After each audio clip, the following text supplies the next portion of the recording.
안녕하십니까. 지금부터 교육부 한국과학창의재단에서 주최하는 2021 대학생 교육기부자 양성을 위한 티키타카 나를 위한 멘토를 찾아라 멘토링 프로그램을 시작하도록 하겠습니다. 저는 이번 오프라인 멘토링 진행을 맡게 된 박재성이라고 합니다. 멘토님들의 강연을 시작하기 전에 우선 오늘 이 프로그램이 어떤 프로그램인지 간단히 소개해 드리려 합니다.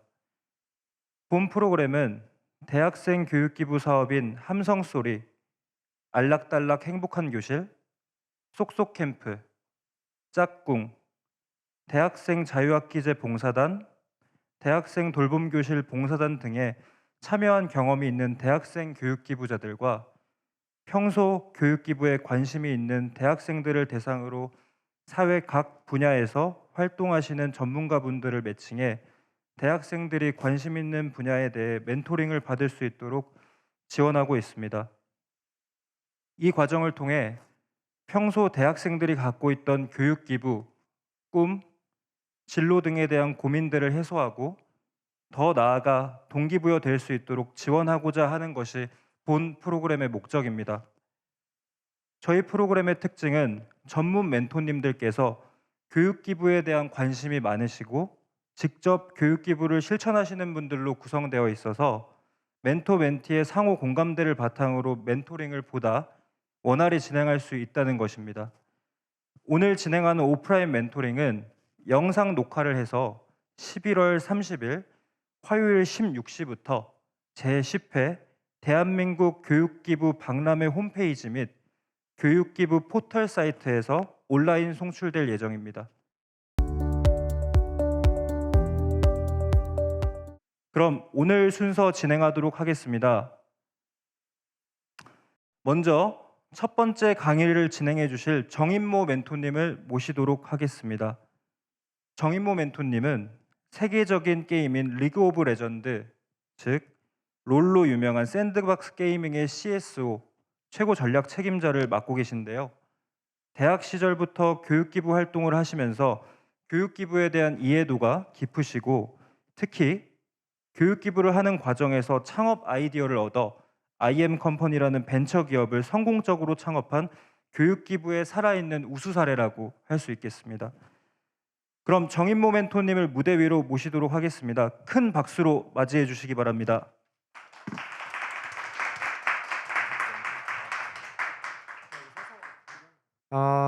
네, 뭐 꼭 화면을 보고 얘기해야 되는 건 아니죠. 네, 안녕하세요. 저는 지금은 샌드박스 게이밍에서 CSO라는 직위로 일하고 있는 정인무라고 합니다. 이렇게 만나 뵙게 돼서 정말 반갑습니다.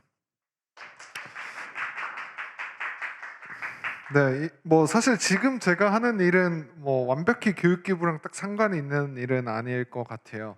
네, 샌드박스 게이밍은 뭐 간단히 설명해 주시긴 했는데 그 샌드박스 네트워크라는 그 유튜버들이나 크리에이터들이 소속된 그 MCN 회사라고 하는 멀티 채널 네트워크라고 하는 회사의 자회사고요. 어떤 자회사냐 하면 이제 앞서 말씀해 주신 대로 뭐 리그 오브 레전드, 뭐 피파 온라인, 카트라이더 이런 게임에 대해서 프로팀, 프로게이머들이 소속된 프로팀을 운영하는 회사입니다. 그래서 e스포츠 팀이자 회사인 곳에서 CSO라고 해서 뭐 사실 뭐 사업, 브랜드 뭐 전반적으로 총괄하고 있는 역할을 하고 있습니다. 근데 그래서 저를 뭐 그 직이야 그 이 회사 때문에 저를 여기에 불러주신 거는 아닌 것 같고요. 저는 이 회사에 오기 전에 그 아까 소개해주신 대로 이제 IM 컴퍼니라는 회사 그리고 그 회사에서 운영하던 서비스는 이제 IM 스쿨이라는 서비스였어요. 그래서 지금은 그 회사가 이제 NHN에 인수 합병돼서 회사 이름은 NHN 에듀로 바뀌어 있습니다. 아마 그때 제가 이제 그 사업을 시작할 수 있었던 게 대학교 때 처음 시작했던 교육 기부 활동에서 아이디어를 얻고 또 그걸 바탕으로 해서 성장할 수 있었던 거를 아마 좋은 교육 기부 사례로 말씀해 주신 것 같아요. 그래서 그거에 대해서 조금 설명을 드려볼게요. 그래서 제가 어떻게 교육 기부를 하게 됐고 또 교육 기부를 통해서 어떻게 이제 창업을 하게 되었는지 간단히 설명드리겠습니다. 기본적으로 저는 이제 대학교 때 처음으로 이제 교육 기부 활동을 우연치 않게 하게 됐어요. 처음으로 우연치 않게 하게 됐고 그때 이제 저는 어떻게 보면 타지에서 이제 대학을 다녔습니다. 저는 초중고등학교를 다 일산이라는 도시에서 이제 학교 생활을 했었고요. 근데 이제 대학교는 이제 대전에 있는 카이스트에 다니게 됐어요. 그러다 보니까 이제 어떻게 보면 홀로 좀 타지에 가서 생활을 하게 됐는데 그러다 보니까 이제 되게 시간이 많더라고요. 물론 공부도 해야 되지만 사실 공부 열심히 안 하고 뭐 이것저것 되게 많이 했었거든요. 그 중에서 이제 좀 우연치 않게 기회가 닿았던 게 이제 학교 선배 중 한 분이 본인이 이제 좀 장학회 같은 걸 만들어 보고 싶다. 장학회를 만들어서 대전 지역에 좀 소외받는 친구들의 대상으로 무료로 강의도 해주고 출강도 해주면 되게 뜻깊지 않겠냐라는 생각을 하게 됐고요. 말씀을 전해 듣게 됐고요. 그때 사실 저는 카이스트 산업디자인학과를 전공했어요. 그래서 사실 제가 뭐 교육기부나 이런 거는 해본 적이 없었고 그냥 뭐 과외나 이런 거는 해봤지. 그래서 사실 선뜻 하기 어려웠을 수도 있는데 제가 그때 그래도 선뜻 해볼 수 있었던 건 뭐 그래도 장학회를 홍보해야 되잖아요. 뭐 팜플렛도 만들고 뭐 공기관에 소개 자료도 만들고 해야 되는데 적어도 제가 디자인과니까 그런 건 좀 도와드릴 수 있겠다. 그래서 어떻게 보면 되게 우연치 않게 이제 하게 됐던 것 같아요. 그래서 그렇게 계기가 돼서 처음 만들었고 장학회를 그 뒤에 했던 게 이제 되게 재밌고 힘들었던 추억으로 남아 있어요. 뭐냐면 어 이제 공부를 좀 하고 싶은 애들을 모으기 위해서 대전 지역에 이제 그 카이스트가 유성구라는 곳에 있는데 유성구청에 가서 좀 공부를 하고 싶은데 학원을 다니거나 뭐 사교육을 받기 어려운 친구들이 있으면 우리가 좀 가르치고 싶다. 그래서 그런 친구들을 좀 소개해 달라. 처음에는 이제 되게 허들이 많았어요. 그때만 해도 그런 것들이 거의 없었었고 또 학생들이 만든 단체에서 학생들을 돕겠다고 하니까 좀 신뢰도 덜 하는 분위기도 있었고 특히 또 어떻게 보면 이렇게 어려운 친구들이라는 필터링이 되게 사실 쉽게 공개돼서도 안 되는 거잖아요. 데이터베이스가. 그래서 그 과정이 되게 이제 열심히 설득을 했죠. 저희가 갖고 있는 생각에 대해서. 특히나 저희가 갖고 있었던 생각은 그건 있었어요. 뭐냐면 대전 지역이라는 곳에서 이제 카이스트라는 학교가 어쨌든 한국에서 꽤 유망한 학교인데 비해서 지역에 사실 공헌하고 있는 바가 거의 없다. 이 학생들이 뭐 사실 유상으로 과외는 정말 많이 해요. 대전에서나 아니면 본인 집에 방학 때 올라가서 과외는 정말 많이 하는데 실질적으로 어쨌든 여기에 이렇게 선진 교육기관이 있는 거에 지역민들의 혜택을 못 보고 오히려 또 어떻게 보면 소득이 낮거나 교육에 대한 관심이 없는 친구들이 또 어쨌든 지방이기 때문에 서울보다 훨씬 많거든요. 그런 데에 비해서 우리가 기여하는 바가 너무 적다라는 점을 이제 열심히 설파했고 또 진심을 좀 받아들여 주셔서 저희가 이제 이제 강의를 처음으로 시작할 수 있게 되었습니다. 힘든 설득을 통해서. 그래서 저는 아직도 기억나는 좀 학생들이 있는데 뭐 연락을 지금까지 하고 이런 친구들은 사실 없어요. 예. 벌써 10몇 년이 넘었는데 저 같은 경우는 아까 말씀드린 대로 기부 활동에서 바로 청업으로 한 1년 만에 넘어갔기 때문에 기부 활동을 계속하지는 못했는데 기억났던 게 두 가지가 있어요. 하나는 내가 경험했던 이제 친구들이 되게 어떻게 보면 편향된 친구들이었구나. 왜냐면 어쨌든 저는 일산이라는 지역에서 계속 열심히 뭐 사교육도 받고 학원도 열심히 다니고 그 과정에서 정말 열심히 공부하긴 했는데 제가 느꼈던 게 그 지역에 이제 고등학생 중에서 어려운 친구들이 정말 막 1시간 동안 버스 타고 와서 저한테 수업을 듣겠다고 왔어요. 뭐 영어 수업, 수학 수업, 기본적으로 이렇게 몇 가지 과목들을 만들어 놓고 수업을 했었는데 고등학생인데 이제 알파벳을 잘 모르는 학생들도 있어요. 그래서 내가 이걸 어떻게 설명해야 되지? 오히려 좀 과외 같은 것들은 해봤으니까 기본적으로 어떤 맥락을 가지고 설명할 수 있었는데 진짜 기초적인 것부터 설명을 하려니까 되게 힘들었던 기억이 나요. 그리고 이 친구들이 또 어떻게 보면 제가 아는 거를 그냥 단순하게 주입한다고 해서 들을 수 있는 친구들이 아니고 또 계속 동기부여를 해줘야 되는 게 되게 중요하더라고요. 왜냐하면 그들도 자기들이 되게 학업 수준이 일반적인 혹은 앞서 나가는 친구들에 비해서 부족하다는 걸 알아서 되게 자신감이 부족하고 하고 싶어서 왔음에도 불구하고 그래서 진짜 먹을 것도 정말 많이 사주고 이것들 뭐 너희가 오히려 금방 할 수 있다 이런 얘기들도 정말 많이 해줬는데 어쨌든 정말 배울 수 있거나 자극이나 어떤 케어가 부족한 친구들이 생각보다 많구나라는 걸 이제 첫 번째 느꼈었고요. 두 번째는 이제 제 창업의 직접적인 좀 이유가 됐던 건데 이거였어요. 이제 저희가 좀 이제 많이 가르치면서 좀 알려지고 더 많은 학생들이 찾아오고 막 이렇게 되면서 제가 느꼈던 게 그 아까 말씀드린 대로 대전의 유성구에 저희 학교가 있으니까 거기서 수업을 하잖아요. 학교 안에서. 근데 사실 유성구는 대전뿐만 아니라 전국에서도 되게 잘 사는 동네거든요. 그곳에 이제 연구단지 같은 것들이 있고 대기업 직원들이 많아요. 그러니까 어떻게 보면 약간 사교육 기관 같이 된 거예요. 이제 저희는 이제 무료로 강의를 해주는데 그 지역에서 좀 뭐 특별히 어렵지 않아도 뭐 오는 애들을 마다하진 않았으니까. 근데 제가 느꼈던 게 사실 대전에서도 어떻게 보면 더 어려운 친구들은 저 남쪽에 되게 많았거든요. 뭐 동구, 남구, 그러니까 예전 구도심 지역이죠. 근데 거기 있는 친구들은 저희가 강의하는 걸 되게 알기도 힘들고 오히려 찾아오기도 힘드니까 오히려 좀 우리가 정말 필요로 하는 친구들이 오기 더 힘들다. 그래서 막 아까도 말씀드린 대로 정말 막 그런 친구들이 1시간 넘게 버스 타고 오고 대전은 사실 대중교통이 그렇게 좋지도 않아서 그런 걸 보면서 이 교육 정보라는 게 너무 수평적이지가 않구나.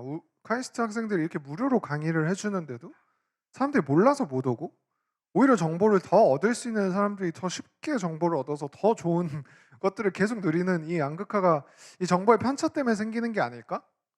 그래서 막 저희가 캠프도 하고 현장 체험도 하고 뭐 이런 부가 활동도 많이 했거든요. 단순히 그냥 어려운 친구들한테 기본 과목을 가르쳐 주는 것뿐만 아니라 그런 것들도 항상 그런 친구들이 더 많이 참여하고 열심히 참여하는 거예요. 그래서 그때 느꼈던 게 이 교육 정보만 좀 더 수평적으로 갈 수 있고 평등하게 갈 수 있어도 우리 지역에서 어떤 정보가 있고 내가 갈 수 있는 게 뭐가 있고만 좀 제대로 알아도 어 어려운 친구들 혹은 좀 열의가 있는 친구들이 훨씬 더 많은 교육기회나 그 교과 외의 활동들을 할 수 있겠다라는 생각을 했고요. 그래서 이제 만들었던 게 IM스쿨이라는 서비스였어요. IM스쿨은 기본적으로 이제 그 지금도 서비스가 있습니다. 앱스토어에 치면 나오는데요. 기본적으로 학교의 정보를 볼 수 있는 서비스였어요. 이거는 첫 번째로 저는 학교에서 나오는 정보도 사실 학부모나 학생한테 제대로 안 가고 있는 걸 해소하고 싶었던 게 첫 번째 이유였고 그리고 그게 가장 대중적으로 필요한 니즈니까 사람들의 그걸 해소해줘서 사용자를 많이 모으고 교육 정보 공급자를 많이 모으면 우리가 학교 정보뿐만 아니라 아까 말씀드렸던 지역에서 다양하게 참여할 수 있는 교육 정보들이 있을 거잖아요. 뭐 대전 같은 경우는 말씀드린 대로 뭐 카이스트 같은 데서 하는 무료 교육일 수도 있고 현장 체험, 뭐 과학 캠프 같은 것들도 많이 하거든요. 그런 것들을 좀 원하는 사람을 쉽게 볼 수 있었으면 좋겠다. 바쁜 와중에도 바쁜 학부모, 바쁜 학생들이 그래서 이제 IM스쿨에는 기본적으로 자기의 학교 소식도 볼 수 있지만 그 지역이나 자기한테 특화된 좀 교육 정보를 제공하는 플랫폼을 만들어 보자. 라는 계기로 이제 창업을 하게 됐었습니다. 그렇게 만들어진 게 IM스쿨이고 다행히 되게 학부모님들이 좋아해 주셨어요. 그래서 실제로 제가 아직도 기억나는 게 창업 초기에 학부모님들 몇 분이랑 제가 마지막으로 또 가장 기억 남는 건 할머니한테 전화가 와서 그러니까 할머니라고 하지만 뭐 나이가 엄청 많으신 할머니는 아니고 할머니한테 전화가 와서 본인이 이것 때문에 손자를 챙겨주기가 너무 편해졌다 막 이런 얘기를 하시고 그랬던 게 아직도 기억에 남고 그때 창업 초기에 어쨌든 좀 느꼈던 보람들 사실 그 이후 창업 이후부터는 되게 힘든 과정이 많았어요. 그냥 처음 했을 때가 가장 재밌었던 것 같은데 그때 보람과 그때 사람들이 저한테 직접 해줬던 피드백으로 한 6년 7년 동안 사업을 열심히 성장시켰고요. 그래서 결국에는 제가 이제 NHN의 회사를 이제 M&A 하기 직전에는 한 전국에서 한 300만 명 정도의 학부모 학생이 이제 월간 이 서비스를 썼고요. 그때 단순히 학교 알림장뿐만 아니라 뭐 급식 일정, 아까 말씀드린 지역 체험 학습, 도서에 대한 정보 뭐 이런 모든 정보들을 종합적으로 볼 수 있는 서비스까지 저희가 제공해주곤 했습니다. 그렇게 해서 한 300만 명이 썼고 한국뿐만 아니라 이제 대만에서도 서비스를 했었고요. 그렇게 좋은 서비스인 걸 인정받아서 NHN이 또 교육의 뜻이 있다고 하시더라고요. 그래서 원래는 저희랑 비슷한 서비스를 운영하고 계셨는데 그냥 본인들이 새로 하느니 저희 걸 바탕으로 만들고 싶다라고 하셔서 지금은 NHN 에듀라는 회사가 됐고, 그 회사는 열심히 또 비슷한 활동을 하고 있습니다. 사실 제가 할 때만 해도 제 애초의 취지는 이제 학부모님들한테 좋은 정보를 많이 주고 싶다였는데, 이제 돈이 필요하잖아요. 사업을 하려면 개발도 해야 되고 하다 보니까 광고도 받고 뭐 이것도 하고 돈 되는 걸 이것저것 많이 했어야 됐는데, NHN에듀 같은 경우는 어쨌든 자본이 꽤 큰 회사예요. 원래 이제 네이버에서 쪼개진 회사고요. 뭐 페이코 같은 거 만드는 회사입니다. 한 게임도 갖고 있고요.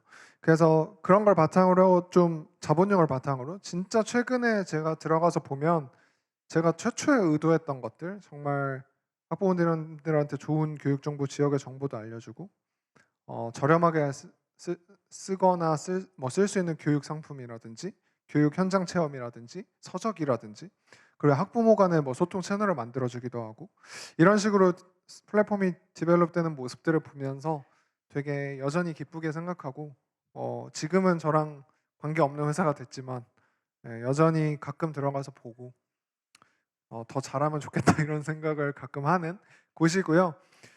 그 측면에서 사실 저도 샌드박스 게이밍에 이제 온 지는 한 10개월 정도 됐고, 그 전에는 제가 이제 또 있었던 곳이 AI 에듀테크 회사라고 부르는 리드라는 곳에 있었어요.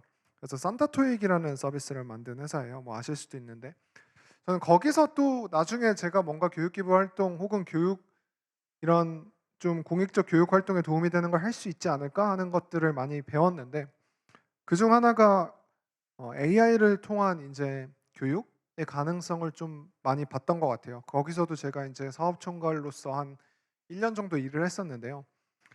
여러분도 AI 뭐 안 들어본 분 없으시겠지만 거기서 핵심으로 갖고 있는 기술은 그거예요. 그러니까 기존에는 토익 시험을 잘 보기 위해서 되게 많은 문제집을 풀고 뭐 되게 많은 선생님들을 봐야 되지만, 사실 교육이라는 게 그렇게 한다고 해서 1대1 맞춤이 아니고 오히려 좋은 AI 엔진이나 모델이 있을 때 내가 딱 부족한 바를 짚어줄 수 있다.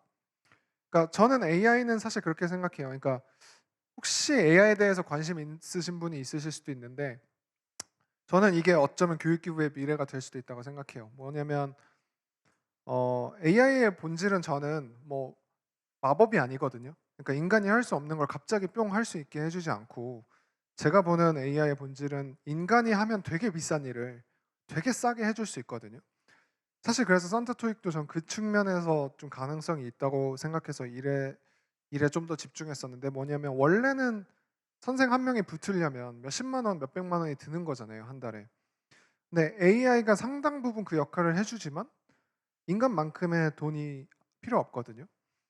그래서 저는 그런 것들을 활용해서 뭔가 교육 기부 혹은 뭔가 교육 봉사에 적용할 수 있지 않을까? 그러니까 한 명의 강사가 지금은 한두 명 보기도, 뭐 저 과외 그때 대전에서 봉사할 때도 정말 어떻게 보면 학업이 뒤처지는 친구들은 한 명 케어하는 것도 정말 힘들었거든요. 계속 동기부여해주고 아까 말씀드린 대로 알파벳부터 빨리 교과 과정까지 따라잡게 해주고, 이게 정말 고된 일인데, 인간이 완전히 배제되실 수는 없겠지만 그 선생님이 한 명이 아니라 좀 더 수월하게 3명, 5명을 가르칠 수 있고 케어해 줄 수 있다면, 사실 교육기부의 커버리지 혹은 뎁스가 3배, 5배 넓어질 수 있는 거니까, 저는 사실 그 지점에서도 좀 AI 교육에 어떻게 보면 오히려 비싼 교육은 결국 사람이 계속 해줄 것 같아요. 저는 그렇게 생각하거든요.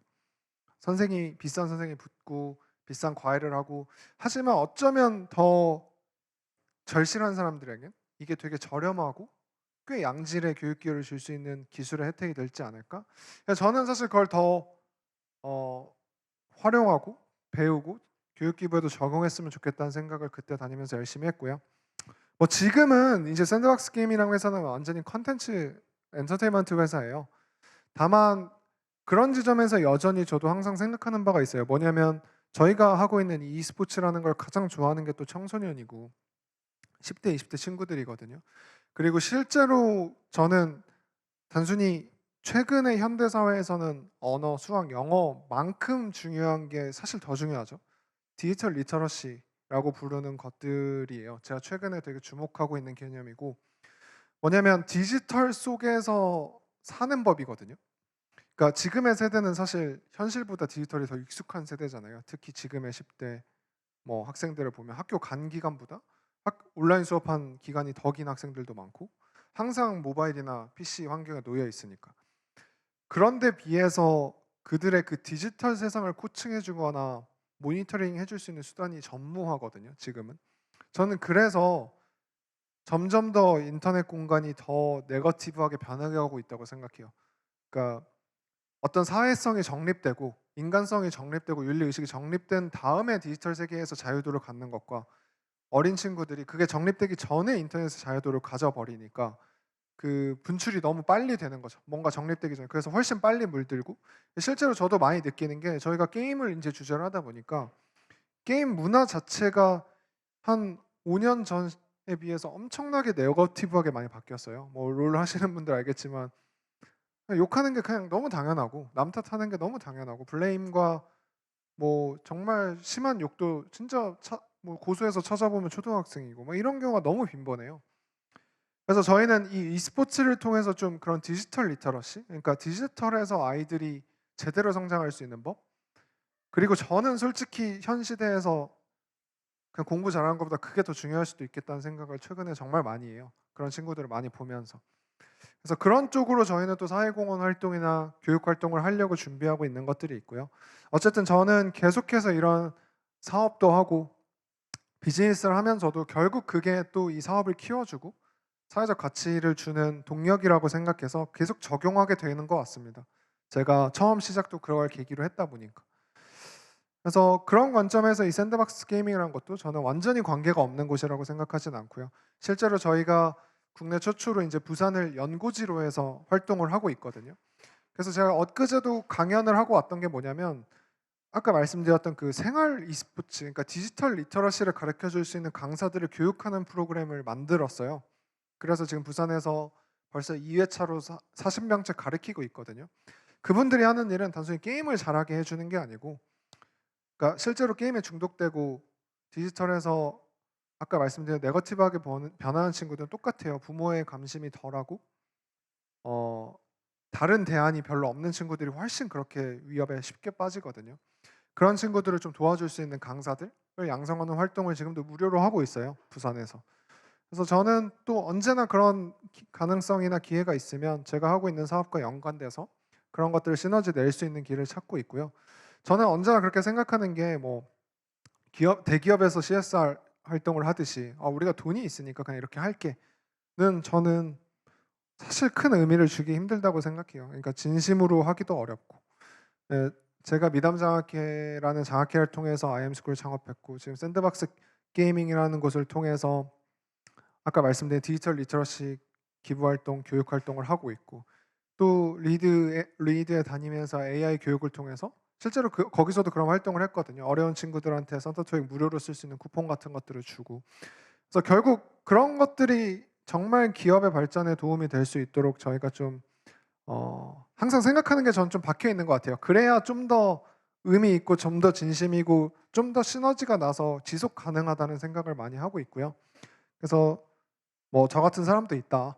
그래서 이런 방식으로 또 나름의 교육기부 활동을 이어나가고, 또 청소년들에게 도움을 주고자 하는 방식을 채택해서 진행하고 있습니다.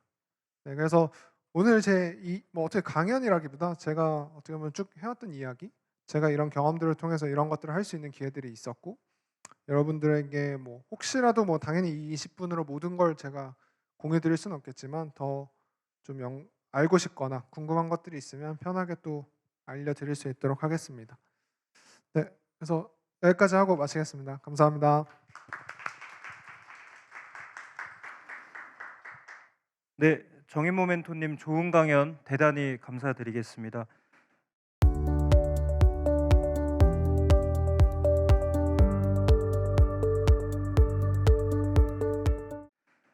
그럼 두 번째 강의를 진행하도록 하겠습니다. 두 번째 강의는요, 임덕정 멘토님께서 진행을 해주실 건데요. 임덕정 멘토님께서는 현대 기아자동차 프랑스 법인장을 역임하시고요. 현재는 다국적 기업인 에이든그룹 코리아 대표를 맡고 계십니다. 임덕정 대표님께서는 유럽 그리고 우리나라 기업 기관 그리고 대학생들을 대상으로 많은 강의들을 해오셨는데요. 현재 청소년들을 대상으로도 교육 기부를 활발히 실천해 오고 계십니다. 그럼 임덕정 대표님을 무대 위로 모시도록 하겠습니다. 큰 박수로 맞이해 주시기 바랍니다. 안녕하세요. 임덕정입니다.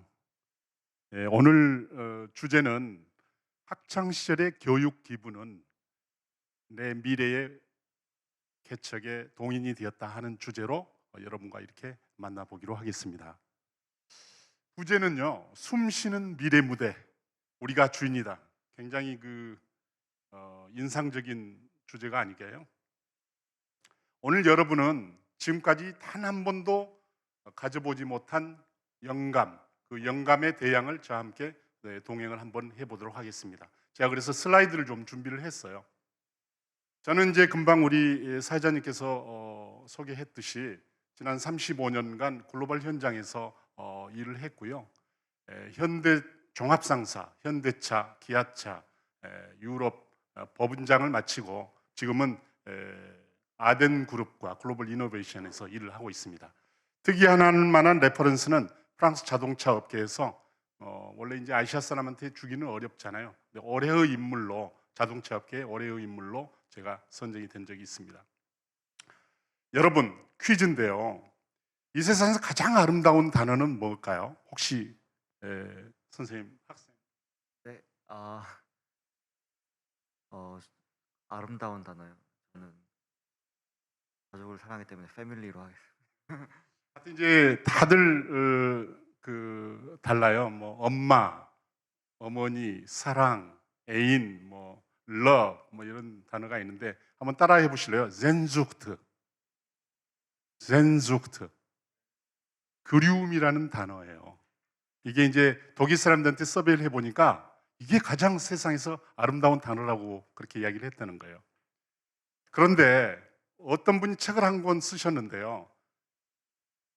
지난 1886년 프랑스와 조선이 수호제약을 맺고 나서 수많은 한국인 비즈니스맨들이 프랑스를 지나갔는데 지금까지 가장 프랑스 사람들한테 기억에 깊이 새겨 있고 아직도 많은 사람들이 그리워하는 비즈니스맨 해서 그 책을 보니까 저를 지정을 해 놓은 거예요. 그래서 깜짝 놀랐어요. 그렇다면 이 그리움이라는 것은 뭘까 도대체? 왜 그 콧대 높은 서구 사람들이 아시아에서 온 한 법인장을 그리워한다는 걸까? 그래서 이제 그게 오늘 주제가 되겠습니다. 그래서 이 그리움은 어디서 오느냐? 저는 기부라고 생각합니다. 이제 기부라는 뜻이 뭐 사전적으로는 대의를 위해 지금 여러분이 해오시고 앞으로도 해 가실 그런 기부가 큰 뜻을 위해서 대가 없이 내놓는 것, 나누는 것. 그러니까 저는 기부는 배려다, 기부는 나눔이다. 그거를 여러분들이 지금 실천해 오신 분들이거든요. 그래서 그 기부 때문에 그러는 것이 아닐까, 그 따뜻함 때문에 그러는 것이 아닐까, 저는 그렇게 생각을 합니다. 저는 복학을 전후해서 85년, 86년, 그러니까 뭐 여러분들이 생각하기는 굉장히 까마득한 세월이죠. 근데 부산의 반송동이라는 데서 정규 교육을 받지 못한 청소년들, 또 나이 드신 분들도 많았어요. 그때 이제 야간 학교 봉사활동을 했습니다. 그때는 교육 기부라는 단어조차가 없었어요. 그때는 우리는 그냥 야학 봉사활동 이런 거였는데 제가 이제 이런 야학 활동을 통해서 나의 시간과 나의 에너지를 투여하면서 제가 오늘 말씀드리고 싶은 그 주제들이 나오게 될 것 같습니다. 그리고 이제 직장인으로서는 제가 파리에서 법인장으로 있으면서 아슈어세 파리라고 그랑제골에서 제 생각을 나누었고요. 구글 프랑스, 프랑스 육사, 그리고 에색, 이날고, 또 비엔나에서 제가 한 5년 근무했거든요. 2번 근무를 했는데 거기에 비엔나 공대, 비엔나 대학, 뭐 뱅커 보스트에서 제가 제 따뜻함을 그 사람들에게 기부를 한 거죠. 그리고 이제 제가 이제 이건 마케팅 활동입니다만 제가 상대를 했던 2억의 고객들을 향해서 단 한 사람도 소홀함이 없이 제 마음을 기부를 한 거죠. 여러분 월 5천 장의 명함을 뿌렸다면 상상이나 되시겠어요?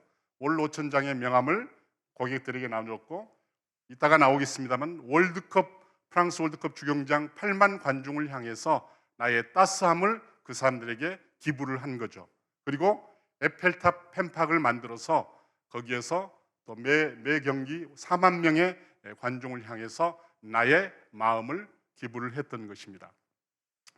자, 퇴직 후에는 현재 전국 한 30여 개 대학과 그리고 여러 기관 등에서 제 마음을 제 생각을 나누고 있고요. 그리고 특히 글로벌 진로 및 글로벌 기업 취업 관련해서 제가 멘토링을 하고 있습니다. 교육 기부가 청년에게 저에게 준 미래 개척의 동인해서 이제 이런 소 제목을 뽑아봤는데요. 제가 이제 대학 시절에 했던 그런 야학 봉사 활동이 나에게 어떤 영향을 미쳤느냐, 어떤 영감을 주었느냐 하는 것을 여러분께 간단히 소개를 해보겠습니다. 첫째, 교육 기부의 경험은 저에게, 이 청년에게, 여러분에게 앞방향의 그림을 그려주게 했다. 제가 그 추운 바닷바람이 부는 부산의 야간에 그 학생들을 지도하면서 이러한 그림을 그리게 되었다는 거죠. 그래서 저는 그 당시에 보다 더 뜨겁고 열리고 그 다음에 드넓은 공간과 대지는 도대체 어디 있다는 말이냐 하는 생각을 가지게 되었던 거죠. 그래서 두 번째는 교육 기부의 경험은 넓은 시야와 떠남의 힘을 주었다. 아마 여러분들에게도 똑같은 그런 동의를 주게 될 거라고 저는 생각합니다. 그래서 저에게는 난 종합상사를 가야 되겠다. 당시에 이제 우리나라 그룹들의 수출입을 담당하는 종합상사, 현대 같으면 현대 종합상사, 삼성 같으면 삼성물산, 그다음에 대우 같으면 주대우 이런 종합상사를 가서 아프리카의 오지와 같은 곳에서도 우리의 상권을 넓히는데 제가 최선을 다해서 배워야 되겠다 하는 것을 제가 입사 면접 시에 그렇게 발표를 한 적이 있습니다. 그래서 그 야학 활동을 통해서 제가 이런 마음을 가지게 되었던 것입니다.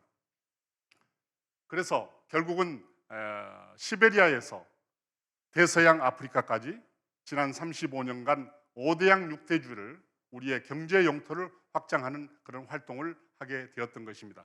바로 이제 누가 그 길을 가게 되는 거예요? 바로 여기 계시는 청년 여러분들이 저와 같은 똑같은 성격은 아니겠지만 저와 같은 길을 가게 될 거라고 저는 확신합니다. 그리고 세 번째, 교육 기부의 경험은 저에게 대담함의 힘을 주었어요. 애들을 가르치면서 가르치기 전에는 그런 느낌이 없었어요. 대학 우리 때는 이제 그 대학 그 캠퍼스 앞에 보면 이제 막걸리집 가서 막걸리나 마시고 그런 일이나 했었죠. 그다음에 서클 활동. 요새는 서클이라고 안 하고 동아리라고 그러죠. 근데 그 야학 활동을 통해서 사람이 대담해질 수도 있겠구나 이런 그런 거를 가지게 되었다는 거죠. 그래서 아까 프랑스 월드컵 이야기가 나와 있습니다만 프랑스 월드컵 주경기장 8만의 관중이 모인 데서 관중 앞에서 이렇게 시축을 하고 시축도 멋있게 해야 되죠, 그죠? 시축을 하고 마이크를 뺏어 들어서 이렇게 스피치를 하는 겁니다. 신사숙녀 여러분, 오늘 저녁 제가 여기 온 것은 프랑스 시장을 정복하러 왔다고 말하고 싶지 않습니다. 오늘 저녁 제가 여기 온 것은 8만 관중, 저희의 잠재 고객이 될 여러분의 가슴을 정복하러 왔다고 말하고 싶습니다. 모두 일어나세요. 그러면 8만 관중이요. 그렇게 포효하던 8만 관중이 이게 주섬섬 다 일어나요. 그러면 이제 제가 개발한 그 리추얼 모션이 있습니다. 두 손을 현대차 핸들에 시승을 해보라는 뜻이거든요. 그러면 그거를 제가 하나, 둘, 셋 하고 나면 이제 여러분 프로 배우신 분도 계시겠지만 알레, 알레. 그러니까 가자, 가자. 현대라고 하면 안 되고요. 가자, 가자, 프랑스. 그러면 그 8만의 관중이 모여 있는 월드컵 스타디움이 열광의 도가니가 되는 거예요. 엄청난 브랜드 파워의 마케팅 현장이 되는 거죠. 이런 담대함을 저에게 야학 지도 그 경험을 통해서 제가 습득을 하게 되었다는 것입니다.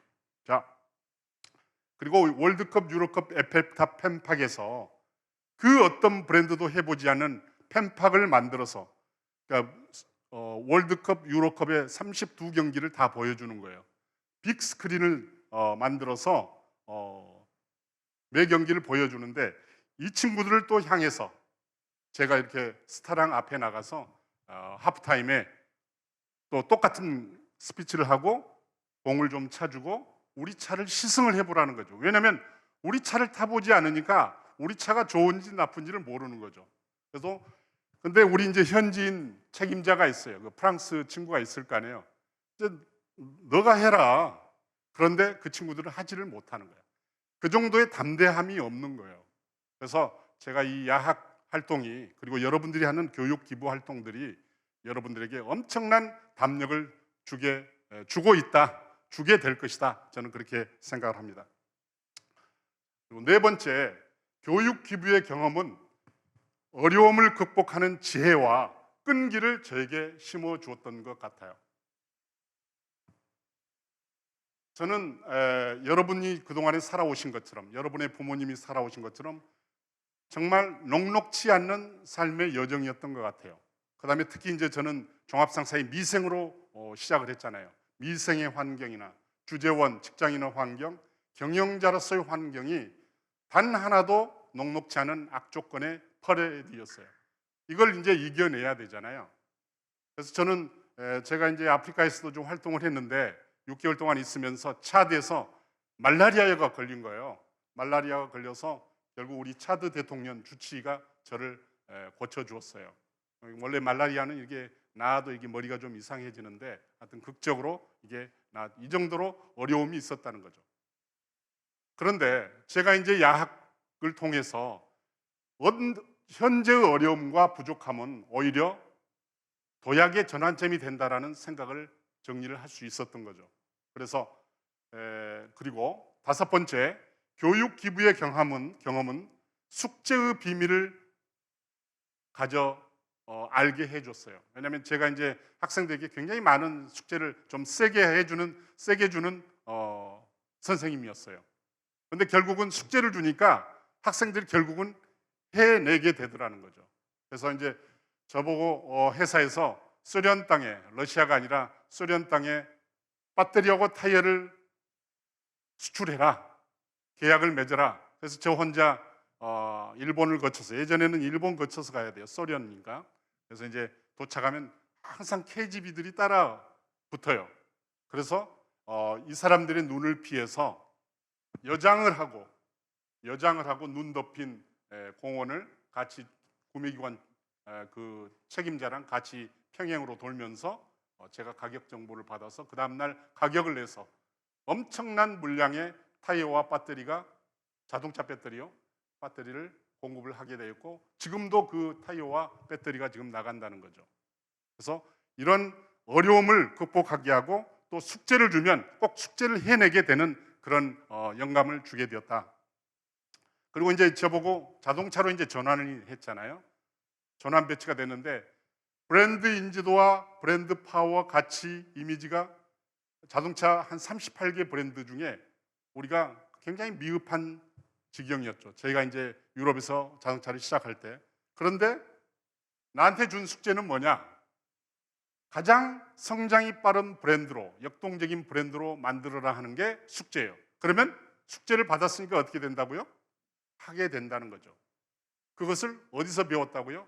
야학 활동, 교육 기부 활동에서 제가 그런 영감을 받게 되었다는 겁니다. 자, 여러분, 개혁, 혁신, 한꺼풀 벗는 것, 그 다음에 애국어를 하나를 마스터한다는 거에 공통점이 뭔가요? 저는 절박함이라고 생각합니다. 굳이 영어로 이야기하면 ardent desire가 있는데 이런 피내음 나는 그런 절박함이 있을 때 그것을 해내게 된 거더라 이거죠. 근데 이러한 생각도 결국은 제가 야학 활동을 통해서 철이 들고 그런 영감을 받게 되었던 거죠. 그래서 이제 제 모토입니다. 여러분 그냥 따라서 한번 읽어보실래요? 시작. 위기여, 시련이여, 아픔이여, 새로운 환경이 올 테면 오라. 내가 얼마든지 대응하여 요리하고 더욱 역동적이고 더욱 위대한 기회로 만들어 줄 테니. 이게 이제 제 삶의 모토예요. 심사원 때부터. 그러니까 이런 생각을 가지게 했던 것도 결국은 대학 시절 복학 전후에 제가 했던 야학 활동, 교육 기부 활동에서 받았던 그런 에너지가 되는 거죠. 자, 6번째, 후배들을 위해서 더 가치 있는 유산을 남겨줘야 되겠다는 생각을 야학을 활동을 통해서 제가 가지게 되었어요. 될 수 있으면 후배들에게 더 좋은 세상, 더 좋은 것들을 남겨줄 수 없을까 하는 생각을 가지게 되었던 거죠. 그래서 이제 제가 결국은 그 후배들을 위해서, 후대들을 위해서 이런 유산을 남겨주고 제가 유럽을 떠나왔습니다.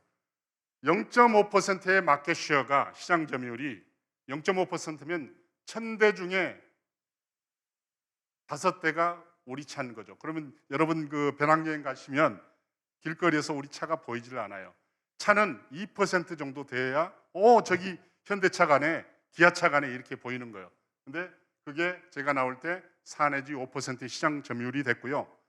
제가 숙제를 받은 대로 업계 최고의 모든 프리미엄 브랜드가 됐고 제1의 역동적 브랜드가 됐었고 이제는 유럽 사람들이 아마 여러분들 신문 기사에도 보겠지만 그 누구도 한 번은 타보고 싶고 이제는 가보고 싶은 현대차, 기아차 쇼룸이 되었어요. 자, 이런 거를 해낼 수 있었던 것도 결국은 저의 야학의 그런 활동에 그런 경험에 의거했다. 자, 이제 청년 여러분이 남겨주게 될 여러분의 유산은 뭔가요? 아마 여러분들 다 가지고 있는 유산이 있으실 거예요. 이미 물려준 유산도 있을 거고 앞으로 물려주게 될 유산을 가지게 될 겁니다. 자, 제가 이제 이거는 6시 6분 전이라는 단편 소설인데 사랑을 지키는 약속이라는 소설이에요. 초단편 소설인데 블랜포드라는 중위가 전장을 통해서 가면서 갔는데 진중문고에서 책을 한 권 발견해요. 그 책에 너무나 깨알같이 주석이 달려 있는 거예요. 그래서 야 도대체 이게 누가 쓴 걸까? 근데 뒤에 보니까 홀리스 메인이라는 아가씨의 이름이 써 있는 거예요. 그래서 주소를 찾아서 펜팔을 시작한 거예요. 그러니까 이제 이게 일본군하고 싸우는 건데 이 조종사잖아요. 파일로트인데 죽을 고비를 엄청 넘기는 거예요. 근데 이분의 그 펜팔이 아니라 위문 편지의 덕으로 당신은 꼭 살아날 수 있을 거예요. 꼭 살아서 돌아오셔야 돼요. 이런 엄청난 힘을 받은 거죠. 결국은 그 여자 때문에 죽지 않고 살아남는 거하고 똑같은 거죠. 그런데 이제 그럼 사진을 보내달라고 그러는 거예요. 그랬더니 사진은 못 보내준다. 사진을 보고 괜히 마음이 바뀔 수도 있으니까. 그래서 약속을 해요. 뉴욕 중앙역에서 전쟁이 끝나면 오후 6시에 만나자. 나는 꽃을 꼽고 있고 당신은 책을 들고 있고 해서 만나기로 하고 6시 6분 전부터 기다리는 거예요. 6분 전, 5분 전, 4분 전, 3분 전. 소설에는 이렇게 써 있어요. 마치 이 블랜포드 중위의 가슴은 자기가 타던 전투기의 높이만큼 뛰어 올랐다는 거죠. 근데 6시 1분 전, 땡! 했는데 제가 줄여서 이야기를 하면 그토록 만나고 싶어하고 보고 싶어 했던 그 아가씨의 모습은 보이지가 않는 거예요. 근데 저쪽에 보니까 나이든 노인네 한 분이 꽃을 꼽고 있는 거야. 근데 순간 이 중위가 멈칫했겠죠. 그렇지만 이 중위는 약속을 지켜야 되겠다 이런 생각을 한 거죠. 그래서 다가가서 당신이 홀리스 메이넬 양이냐고 물어보니까 뭐라 했겠어요? 나는 당신이 찾는 그 아가씨가 아니네. 금방 어떤 아가씨가 내가 꽃을 대신 꽂고 있으면 아는 체를 하면 어떤 장교분이 아는 체 하면 그쪽으로 나를 식당으로 데려오라 이렇게 이야기했다는 거죠. 그래서 결국은 해피엔딩으로 끝났겠지만 결국은 여러분들 약속을 이야기하는 거예요. 그러니까 여러분들에게 주는 약속, 부모님, 그다음에 주변인들이 여러분들에게 주는 기대 이런 것들을 지켜내는 청년들이기를 저는 기대합니다. 자, 그 중심에 바로 여러분들이 계시고 그리고 제의 하나 이겁니다. 여러분 오늘 저희 강의를 이제 마치면서 모두 일어나셔서 저와 함께 이 모션을 한번 해보시는 게 어떨까요? 자, 모두 한번 일어나세요. 이쪽에서 찍어드려요. 아니 뒤에서 찍어도 되겠습니다. 제가 우리의 빛발금 미래의 두 손을 원래 이제 우리 현대차 기아차 위에 이렇게 두 손을 얹는 건데 이 미래의 두 손이죠. 제가 그렇게 해서 하나 둘 셋 하면 가자 교육기부 괜찮아요? 네. 우리의 빛발금 미래의 두 손을 가자 교육기부 감사합니다.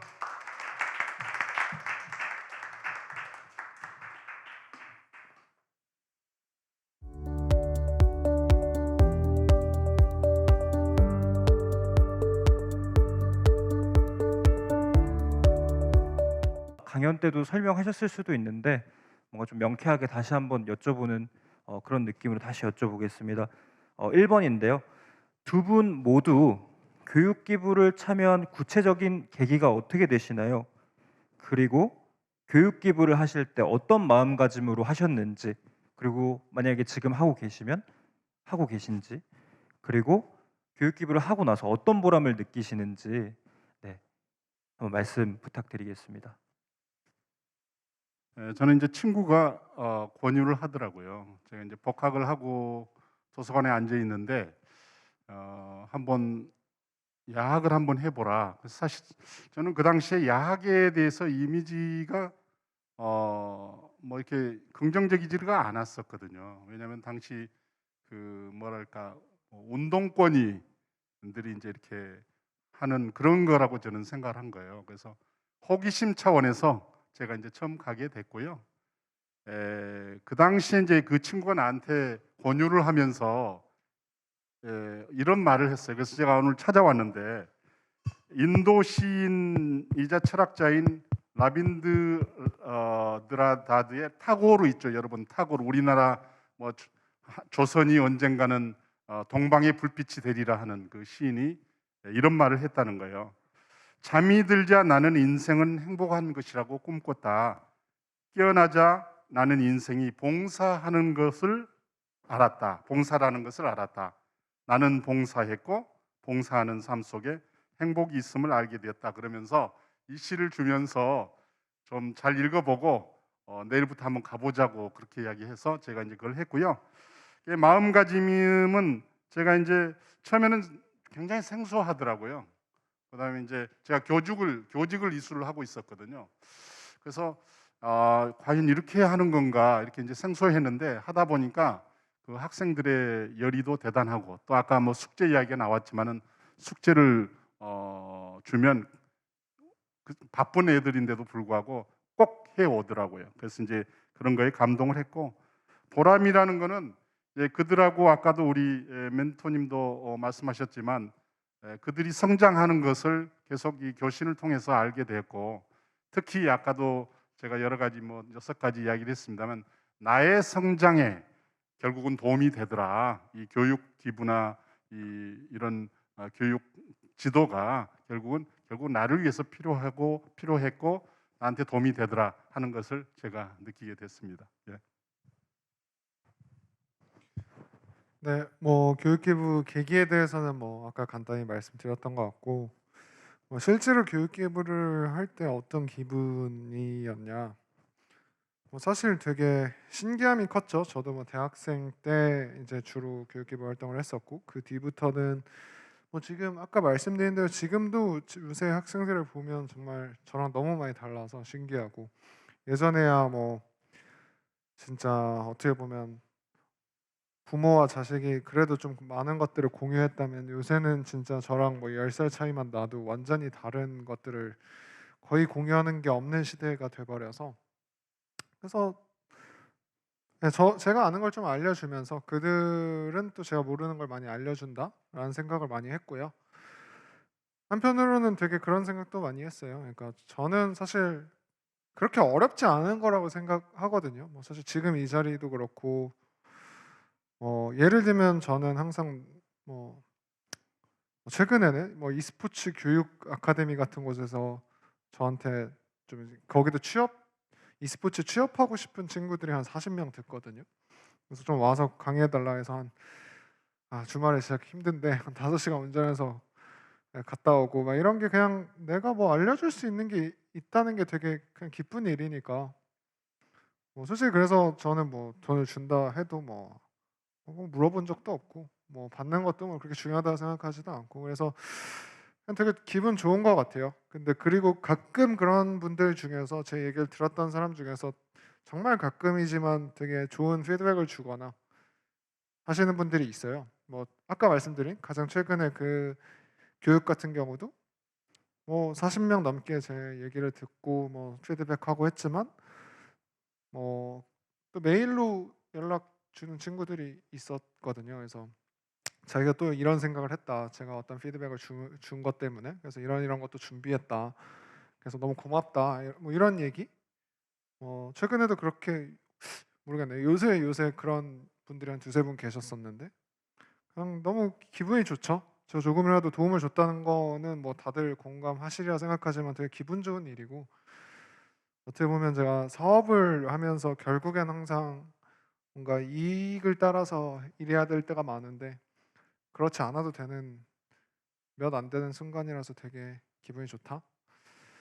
뭐 그런 정도 말씀드릴 수 있을 것 같습니다. 네, 감사드립니다. 그러면은 두 번째 공통 질문인데요.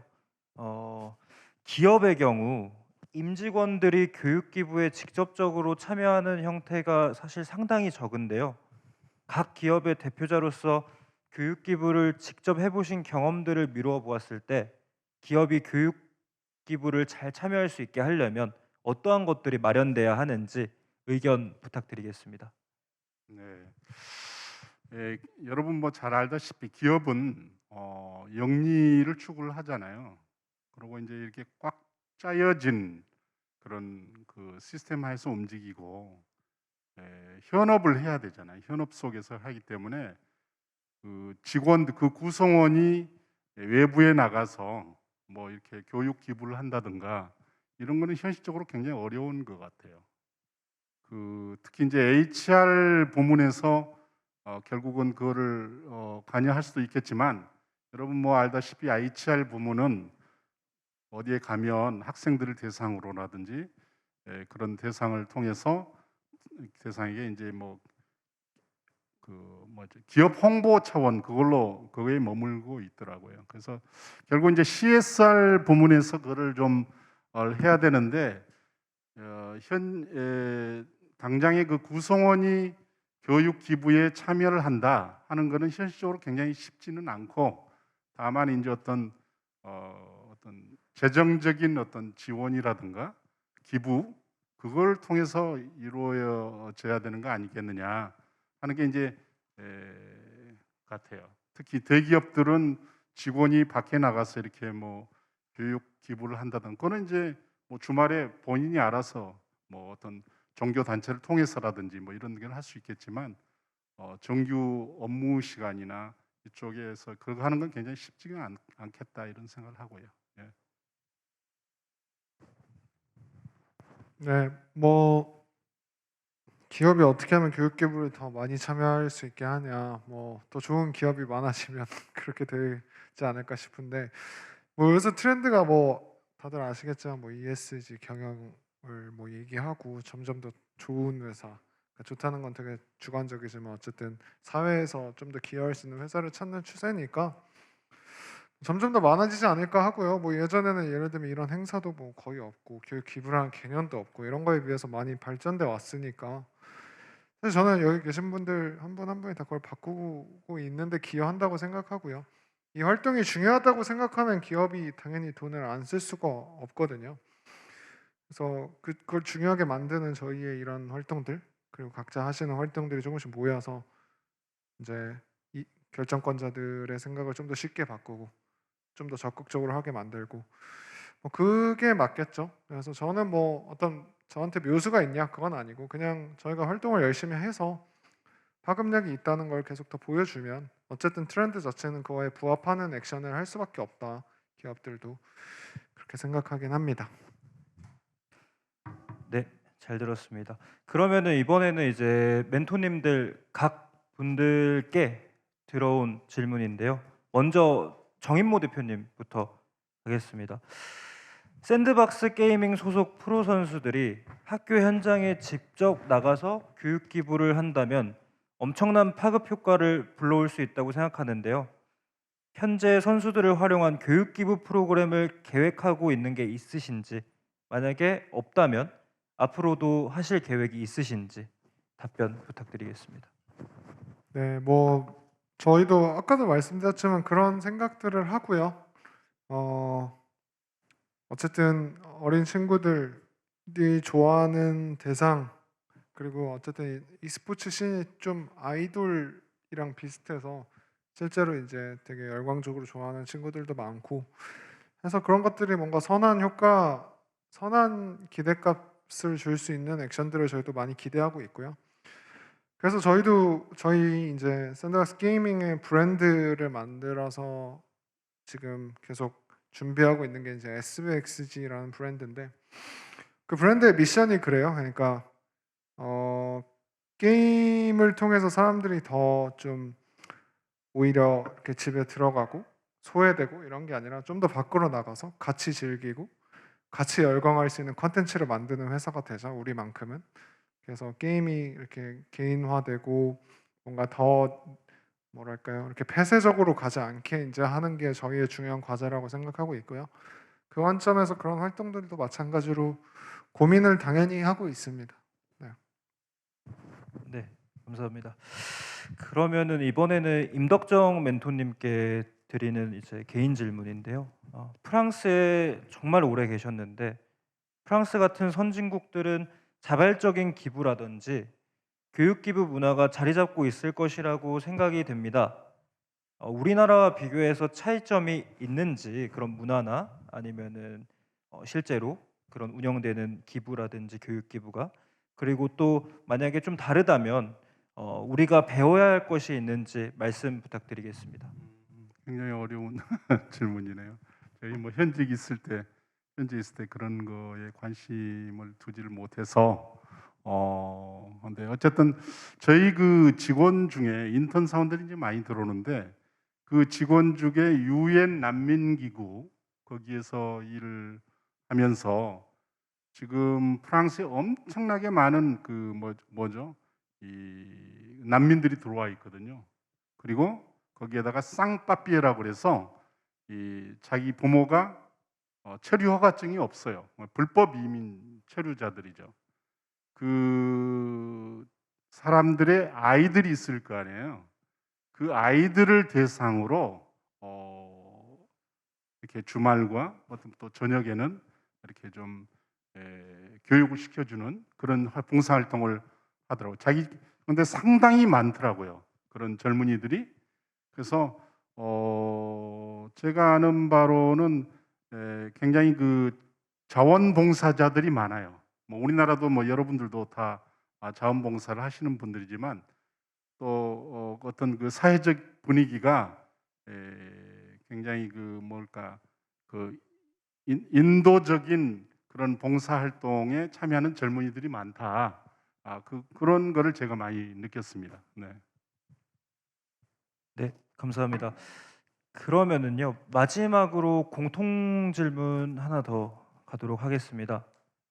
두 분 다 모두 기업인이셔서 면접 경험이 많이 있으실 텐데요. 아마 이 부분은 아마 대학생 교육기부자분들 특히 취업을 앞둔 분들이 많이 궁금해하실 건데 대학생들에게 있어 교육기부를 한 것이 취업할 때 강점이 될 수 있는지 아니면 단순한 봉사활동으로 보는지 여쭤봅니다. 그리고 이를 강점으로 승화시키려면 어떻게 해야 하면 좋을지 말씀해 주시면 감사드리겠습니다. 이런 질의가 들어왔습니다. 그럼 정인모 대표님부터 먼저. 네, 뭐 사실 저는 뭐 대기업 같은 경우는 면접을 본 적도 없고 뭐 그렇기 때문에 사실 모르겠고요. 이제 제가 있는 뭐 소위 말하는 이제 스타트업 씬, 그러니까 창업에서는 모든 경험이 중요합니다. 네, 당연하겠지만 다만 그 경험을 통해서 본인이 뭘 얻었는지는 되게 중요하죠. 특히 저 같은 경우도 이제 사실 스타트업에서 신입을 많이 뽑지는 않는데 예, 뽑는다면 반드시 어떤 경험을 한 친구를 뽑죠. 사실 뭐 학점 이런 것도 별로 안 중요하고 그 경험이 뭐 사실 그걸 또 잘 포장하는 것도 능력이겠죠. 하나의 내러티브가 되게. 그래서 뭐 예를 들면 단순히 그냥 교육 기부를 했다. 그러니까 더 좋게 본다. 이거는 아니겠지만 내가 어떤 이유로 교육 기부를 했고 그 교육 기부를 한 게 왜 이 포지션에 내가 지원하는데 뭐 영감을 줬던 도움이 됐던 뭐 이런 내러티브가 있으면 당연히 뭐 어떤 대학 경험도 뭐 그렇겠지만 좋은 하나의 본인의 포트폴리오죠. 그래서 저는 뭐 이게 교육 기부라서 더 좋냐 아니냐 솔직히 그렇진 않을 것 같아요. 다만 교육 기부라는 활동 자체가 태생적으로 꽤나 많은 본인의 희생과 노력이 들어가는 작업이다 보니까 반드시 본인이 만들 수 있는 내러티브의 소재들이 생길 것 같거든요. 그것만 잘 살린다면 당연히 되게 남들이 없는 것들을 어필할 수 있겠죠. 그래서 기본적으로 그런 관점에서는 분명히 도움이 될 것 같다 생각합니다. 우리 정 멘토님 굉장히 잘 설명을 해주신 것 같아요. 저는 이제 우리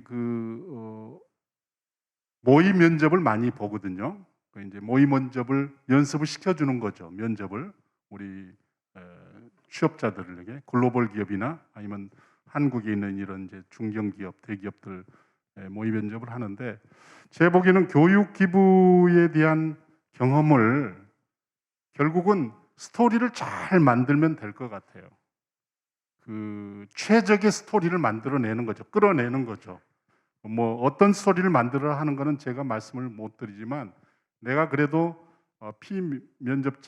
면접자라면 면접을 하는 사람이라면 그 교육 기부에 봉사활동을 했던 사람이 최적의 스토리를 만들어서 내가 지원하고 싶은 직무에 이러이러한 식으로 공헌할 수 있다 하는 거를 잘 피력을 하면 뭐 똑같은 이야기입니다. 우리 정면론님 말씀한 거 똑같은데 그거를 피력하면 되지 않겠느냐 하는 생각입니다. 그래서 이제 결국은 이제 한 1분 정도 자기가 그거를 표현을 할 수가 있어야 돼. 그래서 그게 이제 관건이지 않나 이렇게 생각합니다. 예. 네, 감사합니다. 그러면은요, 이제 제가 듣다 보니까 이제 생각나가지고 하나만 이제 두 분께 더 질문을 드리고 그 다음에 현장으로 넘어갈 건데요. 두 분께서는 워낙 역량도 출중하시고 경험도 출중하셔서 아마 거의 멘토로서 활동을 하셨을 건데 반대로 멘티가 되어 보신 경험이 있는지 그래서 나에게 정말 의미 있었던 멘토가 있었는지 그러면은 그 멘토는 어떤 사람이었는지 한번 얘기해 주시면 나중에 이 저희 대학생 교육 기부자분들도 교육 기부할 때 이렇게 동기부여에 대해서 할 수 있을 것 같습니다. 불행하게도 저는 이제 여러분들하고는 세대가 다르잖아요.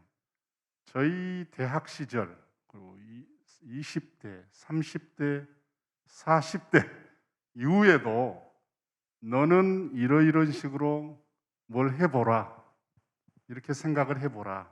오늘 제가 이제 여러 가지 짧은 시간입니다. 여러 가지 이야기를 했잖아요. 이런 이야기를 해주는 멘토를 만나지를 못했어요. 그런 세대예요. 저희들은. 근데 다행스럽게도 나 여러분이 너무 부러워요. 왜냐하면 대학생들, 뭐 요새는 중등생들, 고등생들, 뭐 우리 대학 청년들 다 멘토들이 있잖아요. 멘토링도 많잖아요. 근데 우리 때는 그런 게 없었다. 참 좀 아쉬운 부분이죠. 제가 그런 멘토들을 만났더라면, 근데 선배들도 그 당시는 그냥 뭐 같이 노는 거지. 뭘 너는 이런 방향으로 해서 뭘 해보라. 저 대의를 위해서 이런 걸 해보라. 이런 걸 들어본 적이 없어요. 그래서 여러분들이 좀 부럽다. 저는 이제 그걸로 답을 드려야 될 것 같고 우리 정대면 네, 뭐 사실 저도 이제 되게 감사한 분들은 정말 많죠. 예, 감사한 분들은 특히 창업이라는 되게 학생 창업이라는 좀 특이한 길을 걸으면서 도움을 주신 분들이 너무 많고 뭐 다만 이제 모르겠어요. 이게 어떤 의미에서 멘토냐에 따라 다르겠지만 내가 딱 한 명이 있고 그 사람의 발자취를 계속 따라서 가지는 않았던 것 같아요. 그러니까 오히려 저는 좀 어떻게 보면 뭐 실제로 그렇거든요. 2011년 정도에 제가 창업을 했는데 그전 한 10년간 거의 저희 학교에서도 창업이 별로 없었어요. 그러니까 1세대 창업이라고 하는 2000년대 이후로 한 2010년까지 창업이 거의 엄청 없었고요. 그러다 보니까 제가 이렇게 딱 어떻게 보면 한 명을 따라갈 수 있는 그런 사람을 처음에 못 만나다 보니 그때 그때마다 도움이 됐던 사람들 혹은 동료들이 다 제 멘토였던 것 같고 뭐 저는 그렇게 생각합니다. 이게 일단 첫째로 저는 뭐 지금 멘토를 찾아라라는 자리에 나와서 또 제가 그 역할을 하고 있지만 뭐 멘토에 대한 환상은 갖지 않는 게 좋다고 생각해요.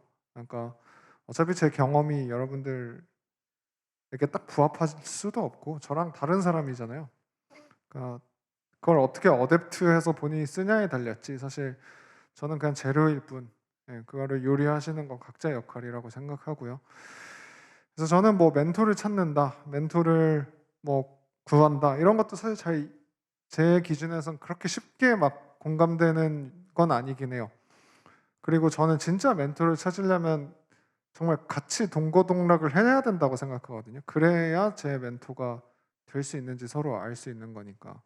그러다 보니까 저도 일하면서 만난 뭐 형이나 아니면 선배나 이런 분들이 사실 오히려 멘토라고 많이 느꼈던 것 같아요. 그냥 물론 되게 성공하신 분들이 저한테 얘기해 주는 얘기가 뭐 의미 없다는 게 아니고 저를 잘 모르니까 알 수가 없잖아요.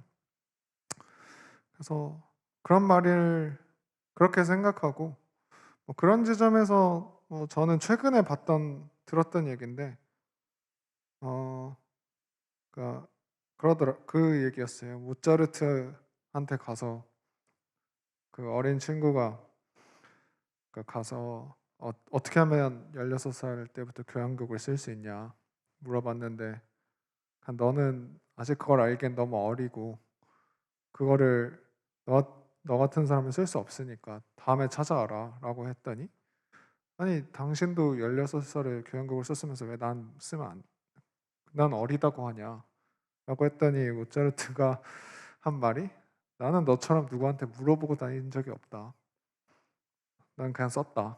그렇게 하더라고요. 그래서 저는 뭐 그 말에서 되게 느낀 바가 많긴 했어요. 뭘 배우려고 그리고 누가 답을 알려줄 거라고 하는 순간 이미 나는 그걸 할 수 없는 사람이 된 거잖아요. 그래서 저는 뭐 어떤 멘토를 딱 지정해 놓기보다는 그 상황에 맞아서 나에게 도움을 줄 수 있고 가르침을 줄 수 있는 사람을 항상 열심히 찾으면 언제나 또 도움을 주는 사람들이 있었던 것 같아요. 저는 운 좋게도. 그래서 뭐 저는 그렇게 생각합니다. 네. 네, 그럼 지금부터 사전 질의는 좀 마무리하고요. 이제 마이크를 현장으로 좀 옮기려고 하는데요. 지금부터 이제 질문하실 멘티 분들께서는 손을 들고 말씀을 해주시면 저희 뒤에 계신 진행 요원분께서 마이크를 전달 드릴 계획입니다. 그래서 자유롭게 손 들고 진행해 주시면 되겠습니다. 네, 안녕하십니까. 박장효라고 합니다. 오늘 강연은 되게 감사히 잘 들었고 특히 그 임덕정 멘토님의 이제 러시아에 타이어와 배터리를 팔러 가게 된 그 험난한 여정을 정말 인상 깊게 들었습니다. 저는 개인적으로 저에게 가장 부족한 점이 이제 대담함이라고 생각을 하는데요. 이제 교육 기부를 하시게 되면서 어떠한 경험을 통해서 그런 대담한 마음을 얻을 수 있게 되셨는지에 대해서 좀 디테일한 내용을 좀 듣고 싶습니다. 이제 제가 지도를 하다 보니까 굉장히 다들 학생들이 제 말을 따라줄 수 있는 성향을 가진 학생들이 다 아니더라고요. 어떤 학생들은 굉장히 거칠어요. 왜냐하면 이제 그런 산업 현장에서 공부를 하는 친구인데 처음에는 굉장히 온순하게 이렇게 지도를 받지만 나중에 좀 상황이 자기에게 좀 불리하거나 버거우면 굉장히 그 좀 뭐랄까 좀 거칠더라고요. 근데 과연 그 거친 학생들을 대상으로 내가 더 담력을 가진 내가 그 친구들을 드라이브를 해야지 내가 거기에 그냥 뭔가 이렇게 뭐 종속이라면 좀 그렇지만 그냥 너무 유화하게 그렇게 끌려가면 안 되겠다 이런 생각을 했는데 그 당시에 이제 학생들을 이렇게 지도하면서 아 이게 어떤 나에게는 이게 한 조직을 끌어가려면 뭔가 활동을 해내려면은 나름대로 어떤 담력이 필요하구나 그런 거를 그 학생들 지도에서 제가 그런 걸 느꼈죠. 예, 이상입니다.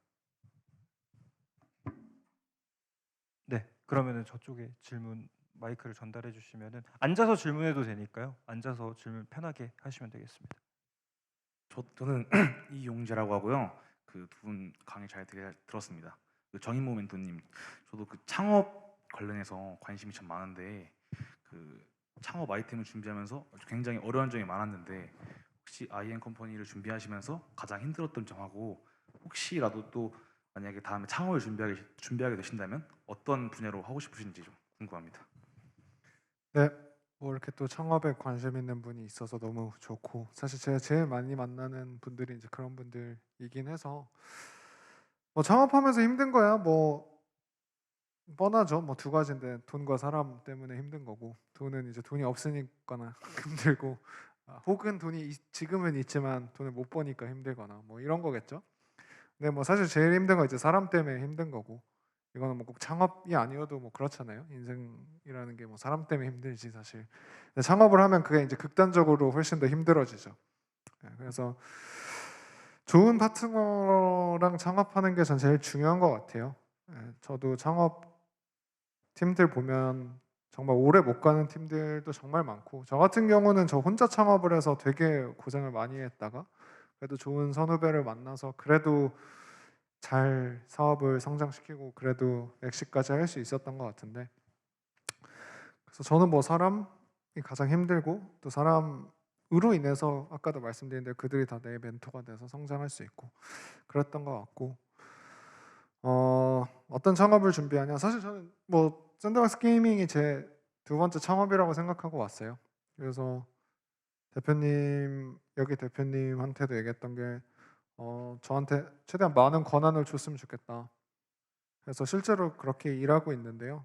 오너십을 갖고 열심히 일하고 있고 제가 이 산업에 오고 싶었던 거는 두 가지 이유 때문인데 하나는 제가 창업을 해서 엑시트하는 과정이 한 총 7, 8년 정도 걸렸어요. 거기에 이제 아까 말씀드린 리드라는 회사에서 이제 병영 특례로 한 2년 10개월 일했거든요. 그러니까 총 10년 정도 일한 거죠. 그러니까 한 사업을 뭐 그래도 이 사이클을 도는데 10년이 걸렸더라고요. 그래서 사실 할 때는 뭐 전혀 개념이 없었죠. 그런 시간 개념이 그냥 열심히 일하는 거니까. 이제 그리고 아시겠지만 뭐 20대 때는 그런 뭐 생각을 안 하잖아요. 내가 나이가 든다는. 근데 이제 병특이 끝나고 나니까 30살이 있더라고요. 그래서 제가 그냥 들었던 생각은 내가 살면서 뭔가를 할 수 있는 기회가 몇 개 없겠구나. 사업이든 뭐든 10년씩이면 몇 번 할 수가 없는 거잖아요, 사실. 그러면 이번에는 사실 그 IM스쿨이라는 건 제가 정말 우연한 기회에 어떻게 보면 운과 때가 맞아서 자연스럽게 사업화가 된 거였거든요. 그러면 그런 거 말고 내가 진짜 좋아하고 좀 하고 싶은 일을 해보자. 그게 이제 제 원래 꿈이 이제 프로구단에서 일하는 거. 그리고 또 하나는 원래 게임을 엄청 좋아해요. 저는 그래서 그런 e스포츠라는 곳에서 일해보고 싶었고요. 또 하나의 이유는 저는 한국이 컨텐츠 강국이 됐잖아요. 문화 강국이 됐는데 유일하게 취약한 게 스포츠 산업이라고 생각하거든요. 한국이 세계적 수준의 스포츠 산업을 가진 분야가 하나도 없으니까요. 근데 저는 이 스포츠라면 그게 될 수도 있지 않을까? 마치 우리가 뭐 런던에 가본 적도 없지만 아스날, 토트넘 가지고 싸우는 것처럼 한국에 한 번도 와본 적 없는 영국 사람들이 뭔가 우리 LCK 경기를 보면서 싸우게 할 수 있지 않을까? 그렇게 된다면 정말 우리는 엄청난 문화 강국이 된 거 아닐까? 그런 좀 희망, 비전을 갖고 지금 창업한다고 생각하고 일하고 있습니다. 네, 좋은 답변 감사드리겠습니다. 그러면은 그 다음 질문 받겠습니다. 네, 저기 뒤에 계신 여성분. 안녕하세요. 저는 회계학과에 재학 중 심채린이라고 합니다. 이제 제가 여태까지 봐왔던 교육기부 사업에서는 이제 학업에 치중된 국어, 수학, 영어 그리고 이제 코딩까지 이제 교과목으로 됐는데요. 앞서서 말씀하셨었던 정인모 멘토님께서 이제 e스포츠 관련해서 교육기부를 언급해 주셨는데 이것처럼 이제 색다른 교육기부가 또 있는지 여쭤보고 싶습니다. 뭐 사실 제가 다른 분야의 교육 기부가 있냐라고 하면 뭐 무궁무진하겠죠. 사실 학생들이 알고 싶어하는 걸 어떻게 보면 과도한 비용 없이 그리고 과도한 투자 없이 배울 수 있는 기회를 공평하게 주는 게 이제 교육 기부라고 생각해 보면 사실 배우고 싶은 걸 알려주면 뭐든 될 수 있다고 생각하는데 일단 제가 생각할 때 그 지점에서 요새 애들이 좀 좋아할 수 있고 저는 더 그걸 넘어서 사실 필요하다고 생각하는 게 이제 디지털 리터러시라고 생각하긴 합니다.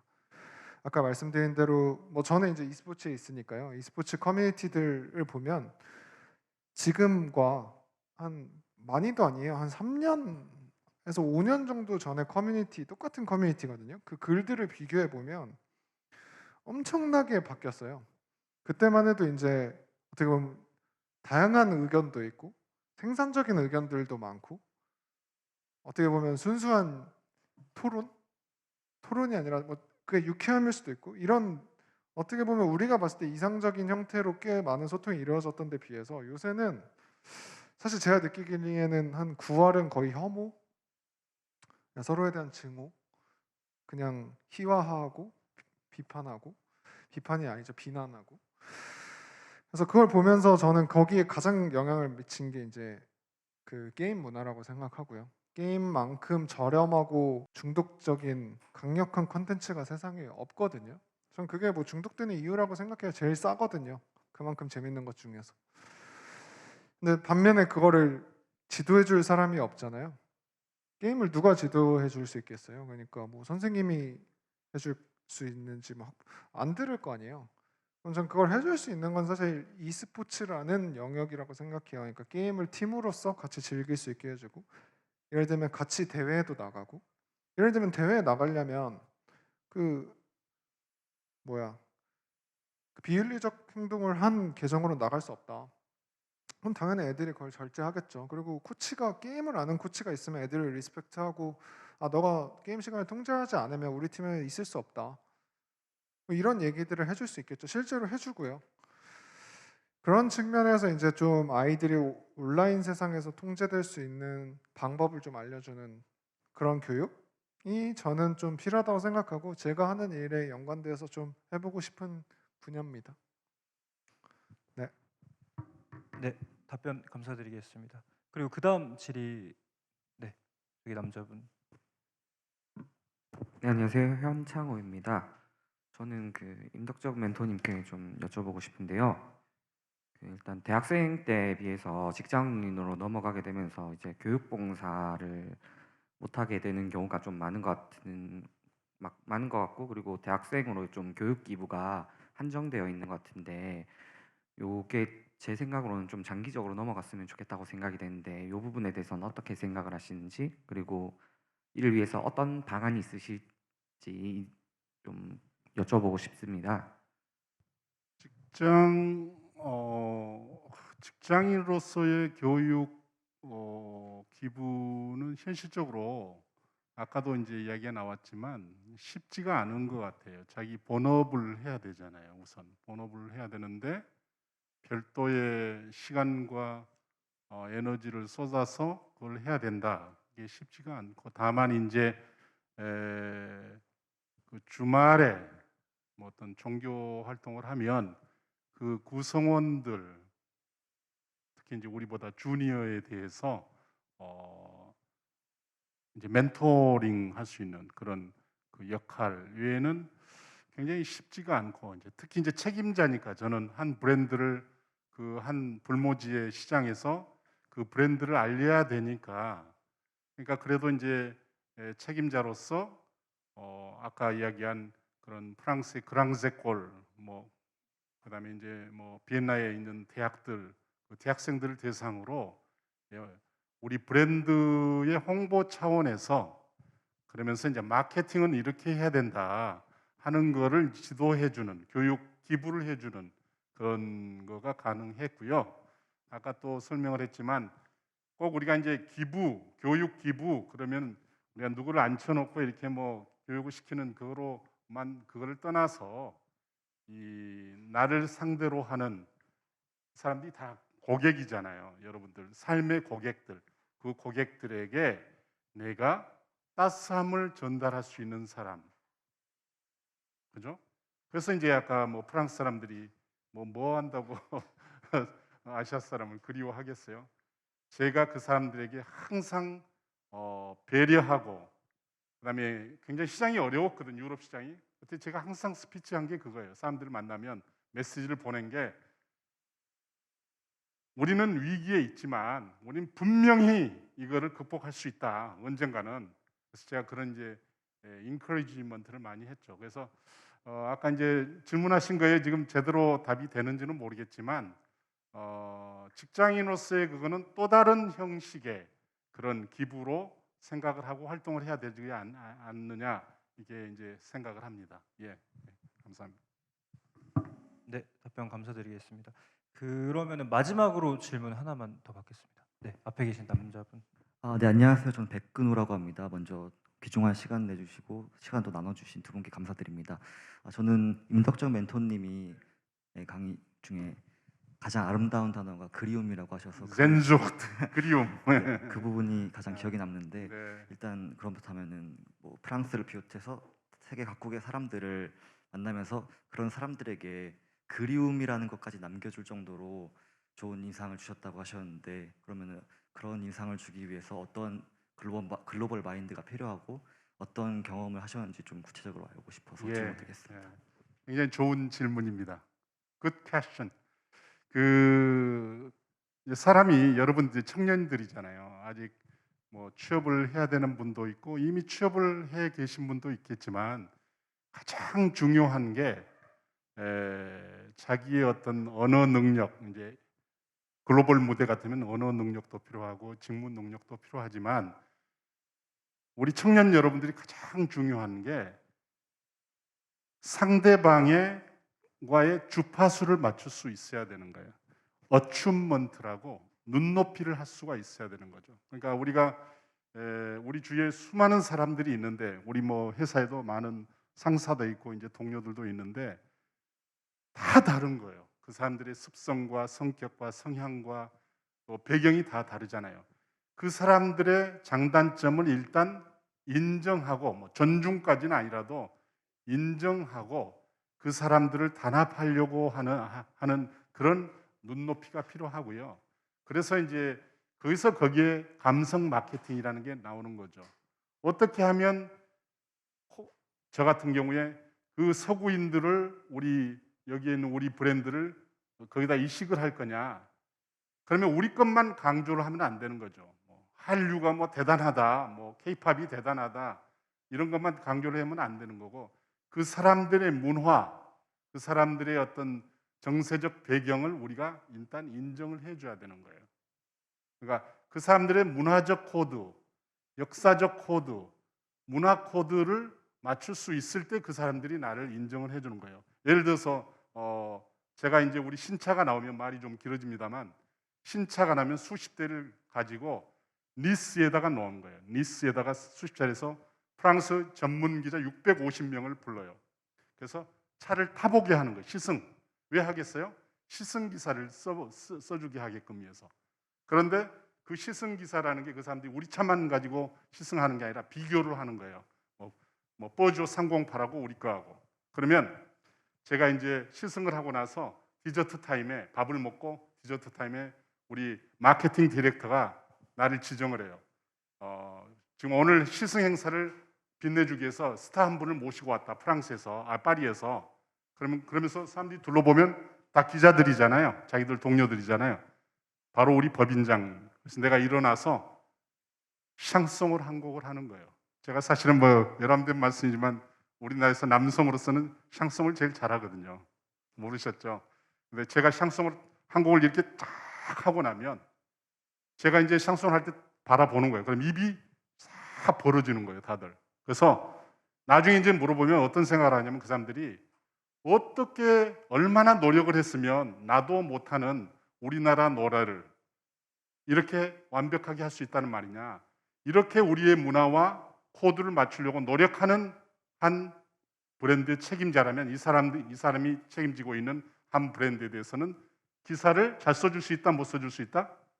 잘 써줄 수 있다고 생각이 되는 거예요. 그래서 이제 제가 요약을 하면 항상 뭐 국내도 글로벌이잖아요. 그러니까 여러분들 주위에 상대하는 모든 사람들, 기관들, 파트너들 이게 어떻게 하면 내가 그 사람과 눈높이를 할 것이냐, 그 사람을 터치할 거냐, 이거에 굉장히 관심을 두고 해야 되지 않느냐. 그게 바로 여러분들이 가지게 될 장점, 특히 교육 기부를 통해서 갖게 된 어떤 영감, 어춘먼트, 이게 굉장히 중요한 것 같아요. 그래서 여러분들 아마 오늘 질문 굉장히 좋은 질문 하셨는데 굉장히 잘 되실 거라고 저는 확신합니다. 네, 이상입니다. 네, 질문 감사드리겠습니다. 그러면은 진짜 정말 질문하고 싶으신 분이 계실까요? 마지막으로 받겠습니다. 혹시 나중에 집에 가서 후회하실까 봐. 네, 없으실까요? 네, 없으시면 저희 멘토님들께서 너무 명쾌하게 그리고 속 시원하게 말씀을 해주셔가지고 질문이 없는 걸로 하고요. 그럼 이제 질의응답이 이제 마무리가 돼서 마지막으로 이제 멘토님들께서 마무리로 멘티분들께 전하고 싶은 말 1분씩 간단하게 짧게 하고 마무리하도록 하겠습니다. 네, 아까 말씀드린 대로 제 경험은 당연히 누군가의 답은 아닐 거고요. 다만 이제 도움이 될 수 있는 경험이었으면 좋겠고, 더 궁금하신 게 있으면 언제든지 제 메일이나 이런 걸 통해서 또 문의해 주셔도 좋고요. 아까 말씀드린 대로 기부 활동 자체는 저처럼 계속 이어나갈 수 있다고 생각해요. 어떤 방향성이로든 본인이 그 산업에서 일을 하든 다른 일을 하시든. 그래서 오히려 중요한 건 아까 질문하신 것처럼 내가 그럼 산업에서 더 중요한 역할을 해야 그런 걸 할 수 있는 거잖아요. 그러니까 일단 취업부터 그런 내러티브를 잘 살려서 취업될 수 있게 하고 또 일하면서 그런 걸 엮어서 본인의 전문성을 활용하시면 전 계속 일하시면서 아까 누가 질문하셨던 것처럼 그 정도의 능력이 있어야 또 그렇게 할 수 있잖아요. 그러니까 본인이 성장할 수 있는 발판으로 교육 기부를 잘 활용하셨으면 좋겠습니다. 네. 제가 이제 참고로 여기 포스코 사거리에 저희 사무실이 있거든요. 아까 명함 받으셨죠? 아마 주소는 다른 주소로 돼 있을 거예요. 제 전화번호가 있으니까 오늘 여기 모이신 멘티님들 그리고 청년 여러분 그리고 이 방송을 보는 모든 사람들은 제 연락을 하셔서 저희 사무실도 한번 찾아오세요. 그럼 제가 따뜻한 차와 정심을 기부하겠습니다. 그래서 네트워킹을 하셔야 돼요. 특히 여러분 지금 교육 기부하시잖아요. 링크드인 지금 등록해 계신 분들 계세요? 링크드인을 하셔야 돼요. 링크드인을 통해서 여러분들의 활동 이거를 상세하게 스토리를 거기다 다 적어 놓으세요. 엄청난 세계가 링크드인 안에 있어요. 여러분들이 못 만날 사람이 없어요. 다 있어요 거기에. 여러분들이 가고자 하는 앞방향에 도움이 되는 사람들이 다 거기 있고 교육 관련한 사람들도 엄청 많아요. 그러니까 링크드인 입력하시고 시간 나신 대로 저하고 네트워킹, 교신을 계속 해 가시는 것도 굉장히 중요하다. 그리고 적어도 오늘 여기 이 방송을 보시거나 여기에 계신 멘티님들은 빛밝은 미래가 있다. 저는 그렇게 확신합니다. 감사합니다. 네.